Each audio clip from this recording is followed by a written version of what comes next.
From Ticker News with Aaron Young, this is Ticker Today. Hello, thanks for joining me on Ticker Today. Tensions explode in the Middle East. Israel strikes Iran's state broadcaster during a live TV program as air raids escalate into a dangerous new phase of the conflict. The Israel-Iran war now enters its fourth day, devastating human cost, hundreds dead in retaliatory missile strikes. Diplomacy stalls as fears now grow over the region's nuclear future. A world divided and a G7 summit on the edge. Global leaders push President Trump to ease tariffs while Canada ramps up defence spending to stay in the deal. In Minnesota, a major arrest. A manhunt ends with a suspect now in custody, accused of murdering lawmakers in a politically charged rampage. And the mushroom murder trial reaches its climax this week. Prosecutors claim Erin Patterson faked cancer and plotted a fatal lunch. The defence says it was all a tragic mistake. You are watching Ticker Today, the latest news and business moving the world. Let's get started. First today, an Israeli airstrike targeted Iran's state broadcaster amid ongoing hostilities between the two nations.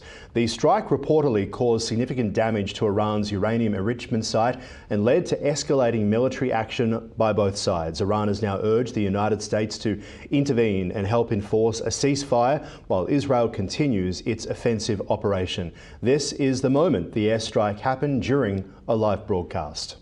آنچه که ملاحظه کردید، صدایی که شنیدید، فضای غبارآلوده استادیوم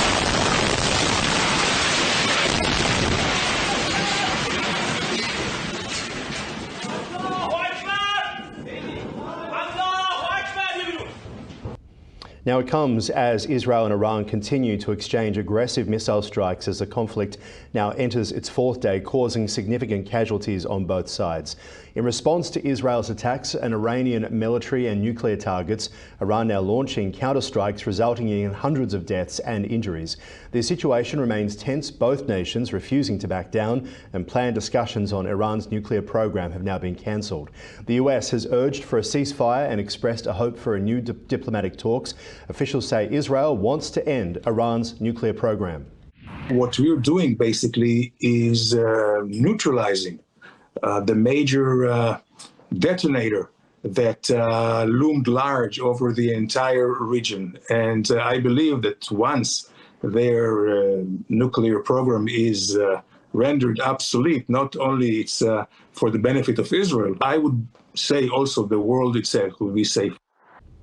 During the G7 summit in Canada, world leaders discussed trade issues with President Trump to address concerns over tariffs. Japan, the EU, Canada and Mexico hope that direct discussions will convince Trump to lower certain tariffs in exchange for concessions, including increased military spending and action against China. Canadian Prime Minister Mark Carney announced plans to boost Canada's defence budget to meet NATO targets while also pressing for the removal of tariffs on steel and aluminium. Negotiations with Mexico are now ongoing, with hopes of reaching a deal to reduce a steel and aluminium tariff, reflecting efforts to strengthen bilateral relations ahead of crucial trade agreements. President Trump says it was a mistake to push Russia out of the G8 and the talk. The G7 used to be the G8. Barack Obama and a person named Trudeau didn't want to have Russia in. And I would say that that was a mistake, because I think you wouldn't have a war right now if you had Russia in.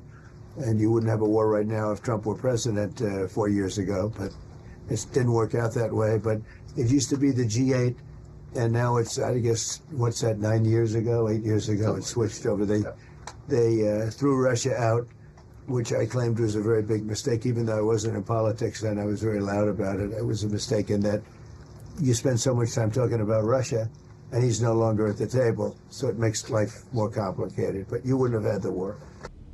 A suspect has been arrested in Minnesota following a manhunt related to the shooting of two state lawmakers. Vance Luther Bolter, aged 57, was taken into custody after being tracked down in rural Minnesota. He faces murder charges connected to the deaths of State Representative Melissa Hortman and her husband, as well as the shootings involving Senator John Hoffman and his wife. Authorities revealed that a list of other public officials was found in Bolter's vehicle, suggesting a politically motivated motive linked to ongoing abortion debates across the US. The trial of Erin Patterson, accused of poisoning her estranged husband's family with death cap mushrooms has now entered its final stages. Prosecutors have outlined what they describe as 4 calculated deceptions made by Ms. Patterson, including falsifying a cancer diagnosis to host the lunch and concealing the poison in the meal. They argue that her actions demonstrate a clear intention to harm, contrasting with the defence, which claims the incident was purely accidental. Closing statements from both the prosecution and defence are now expected to take place this week. Well, protests against over-tourism have erupted across southern Europe, with thousands demonstrating in cities like Barcelona and Madrid. In Barcelona, protesters chanted slogans and used water pistols while highlighting the negative impacts of tourism on local communities. The demonstrations were part of a wider movement across regions, including Portugal and Italy, aimed at addressing rising housing costs caused by mass tourism. City officials in Barcelona now announcing plans to restrict tourist apartment rentals by 2028 to improve livability for residents. A lot of resilience from markets at the moment, despite the ongoing hostilities between Israel and Iran, which have now entered their 4th day. Investment analysts are now expressing concerns that global investors may be underestimating the potential severity of the conflict, particularly regarding the energy market. European and Asian stock markets opened higher, while Middle Eastern indices also recorded gains. Some experts now warn that the current situation could lead to significant implications for energy prices and supply stability in the longer term.